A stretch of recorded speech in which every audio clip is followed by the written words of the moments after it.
નમસ્કાર મિત્રો, આપ જોઈ રહ્યા છો વડોદરા ગુજરાતી ન્યૂઝ. સમાચારની શરૂઆત કરતા પહેલા આજના મુખ્ય સમાચાર. નમસ્કાર.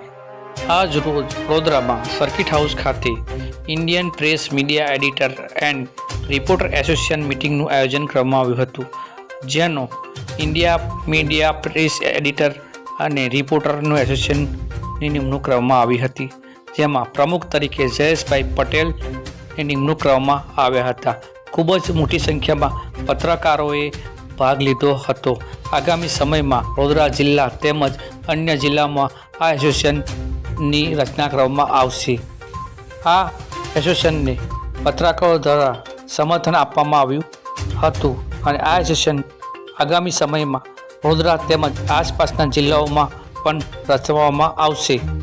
ચીફ બ્યુરો કેસી રોહિત, ચીફ એડિટર પારસ રાજપૂત, વડોદરા ગુજરાતી ન્યૂઝ. જય હિન્દ, જય ભારત. નમસ્કાર. વડોદરા શહેરમાં સર્કિટ હાઉસ ખાતે આજે પત્રકાર એસોસિએશનની એક સામાન્ય સભાનું આયોજન કરવામાં આવ્યું હતું તથા પત્રકારોને પડતી તમામ પ્રકારની સમસ્યાનું નિરાકરણ આ એસોસિએશન થ્રુએ અમે બધા સાથ સહકારથી કરવાના છે. અને આજે વડોદરા એકલું નહીં, વડોદરા, આણંદ, બોરસદ, નડિયાદ, ભરૂચ, હાલોલ બધી જગ્યાથી અહીંથી મોટા પ્રમાણમાં પત્રકારો હાજર થયા હતા.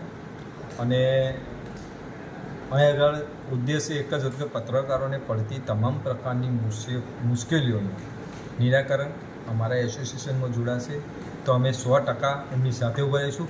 અને છતાં પણ કોઈ પણ પત્રકારને, એવું નહીં કે એસોસિએશનમાં જોડાશે એટલે અમે એમની સાથે જોવા, કોઈ પણ પત્રકારને અમને ખબર પડશે કે એની જોડે કે કંઈક ખોટું થઈ રહેલું છે તો અમારું એસોસિએશન એની પડખે આવી ઊભા રહીશું. આપણી સાથે મહિલા વિંગ, મહિલા ટીમની અમે સુનિતાબેનને અમે પ્રમુખ બનાવેલા છે, કે સુનિતાબેન અમારી સાથે આ સંગઠન વિશે થોડી માહિતી આપશે. મહિલા માટે પણ આપણે અલગથી સંગઠનની વિંગ બનાવેલી છે. હું આ સંગઠનમાં જોડાવાનું કારણ એક જ છે કે અત્યારે દરેક વ્યક્તિને એમના હક માટે લડવાનું થઈ રહ્યું છે.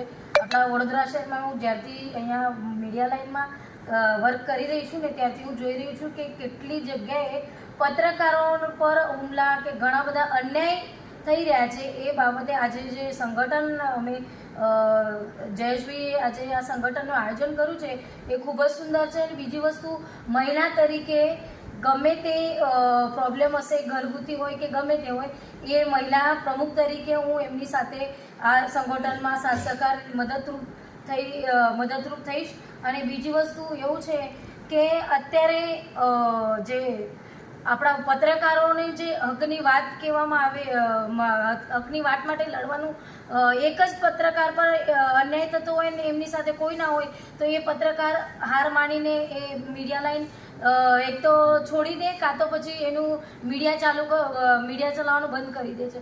પણ આ સંગઠન એટલું હિંમત અને તમને સાથ સહકાર મદદરૂપ થશે કે તમે મીડિયા લાઈન, જેમને કશું આવડતું ના હોય, જે મીડિયા લાઈનમાં નવા રીતે અહીંયા ઊભા થઈ રહ્યા છે, એમને પણ અમે સાથ સહકાર આપીશું. કેમ કે મારો અનુભવ બોલે છે કે કોઈને ભલે ને કંઈ સમજ પડતી ના હોય મીડિયા લાઈનનું, પણ અમારા સંગઠનમાં જોડાયા પછી મીડિયા શું છે, પત્રકારિત્વ શું છે, એ અમે અમારા સંગઠન દ્વારા બધાને સાથ સહકાર મદદરૂપ રીતે અમે આ જાણકારી આપવા માટે સતર્ક રહીશું. એ જ હું કહીશ. જય હિન્દ, જય ભારત.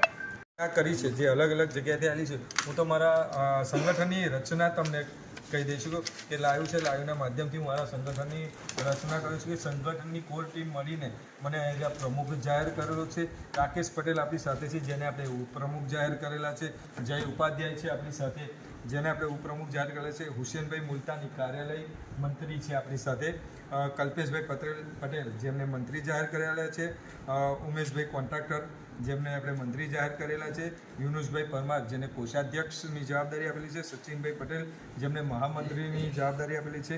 રાજવીરસિંહ ચૌહાણ જે જાતે અહીં આગળ જે વડોદરા સપ્તાહ કરીને આરએનએ પત્રકાર પેજ ચાલે છે એમના માલિક જાતે છે, એમની મહામંત્રીની જવાબદારી આપી છે કુંજ પટેલ, જેને આપણે સહમંત્રીની જવાબદારી આપી છે પરેશભાઈ પરમાર મારી સાથે છે, જે સલાહકાર રીતે આપણી સાથે રહેશે બિપિનભાઈ વાધેર, જે આપણી સાથે સલાહકારમાં રહેશે, સુનિતાબેન પરમાર, જે ખેરનાર પ્રમુખની જવાબદારી આપણે આપેલી છે, સીમાબેન મેમન, જેને આપણે ઉપપ્રમુખની જવાબદારી આપેલી છે, અને સ્નેહાબેન શર્મા, જેને આપણે ઉપપ્રમુખની જવાબદારી આપેલી છે. સાથે સાથે આપણે કારોબારીની હું નિમણૂક કરેલી છે, કારોબારીની પ્રવીણભાઈ રાજપૂત અને મહેન્દ્રભાઈ સોલંકીની આપણે જાહેરાત કરેલી છે. આ સાથે સાથે અમે લીગલ ટીમ એક બનાવેલી છે, એ લીગલ ટીમની પણ અમે જાહેરાત ટૂંક સમયમાં કરવાના છે. અને હજુ અમારી સાથે અમારા સંગઠનની ઘણા બધા હોદ્દા જવાબદાર બાકી છે, જે આજે અમારી પ્રથમ મિટિંગ હતી, સામાન્ય સભા હતી, એના પરથી અમે લોકો જે અમુકને એને સિલેક્શન કરીશું, કારોબારી સભ્ય તથા ટીમમાં એમને લઈશું.